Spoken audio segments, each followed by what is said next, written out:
আজকে চলে যাব ইটের ভাটায় ইট ক্রয় করার জন্য এবং ১ নাম্বার ২ নাম্বার ইট পরীক্ষা করার জন্য।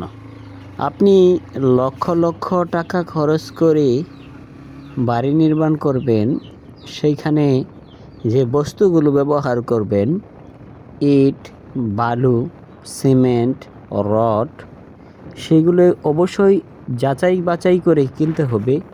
কোয়ালিটি সম্পন্ন মাল আপনাকে কিনতে হবে। যদি আপনার বালুতে কোনো ধরনের প্রবলেম থাকে তাহলে প্লাস্টারে দ্রুত নোনা ধরে যায়। ইটে কোনো ধরনের প্রবলেম থাকলে প্লাস্টারগুলো খসে পড়ে যায়।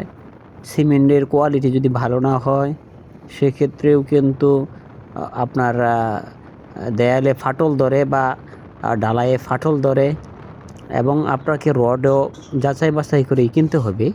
সেই পরিপ্রেক্ষিতে আজকে চলে যাচ্ছি ইটের ভাটায়, রঘুনাথপুর একটি ইটের ভাটায়। ভিডিওটি সঙ্গেই থাকুন, আশা করি শেষ পর্যন্ত ভিডিওটি দেখলে আপনাদের উপকারে আসবে। প্রায় চলে আসছি ইটের ভাটার কাছাকাছি।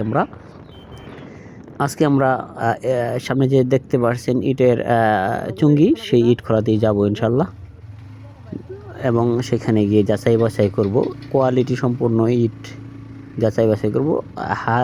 নিজের হাতের দ্বারাই উপস্থিত কয়েকটি পরীক্ষা করা যায়, ইট ১ এবং ২ নাম্বার যাচাই বাছাই করা যায়, সেটাই আমরা করব ইনশাল্লাহ। ভিডিওটির সাথেই থাকুন।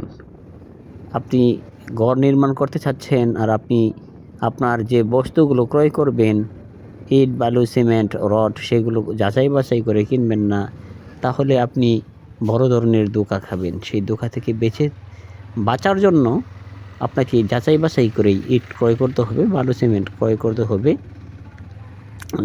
সমস্ত মালের ১ নাম্বার রয়েছে, যে সমস্ত মাল ১ নাম্বার রয়েছে সেই সমস্ত মালের ২ নাম্বারও কিন্তু রয়েছে। ১-এর ভিতরে ২ থাকবে, এটাই স্বাভাবিক। ইটের ভাটায় চলে আসছি। এখানে প্রচুর পরিমাণে ইট কিন্তু ওনারা রিজার্ভ করে রেখেছে, আপনারা দেখতে পারতেছেন। সরাসরি ইটের ভাটায় আমরা কিন্তু চলে আসছি।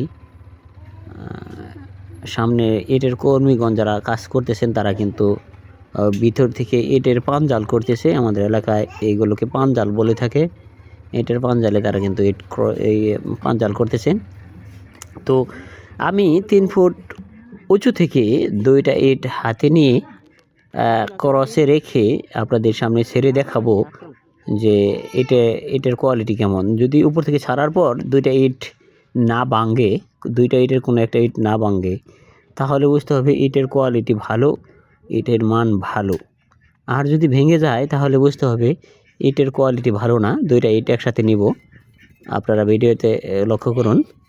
২টা ইট একসাথে নেওয়ার পরে উপর থেকে ছেড়ে দিলেই বোঝা যাবে যে আসলে ইটটা ভালো না খারাপ। দেখুন ২টা ইটের একটা ইটও ভাঙেনি, অতএব ইটগুলো ভালো।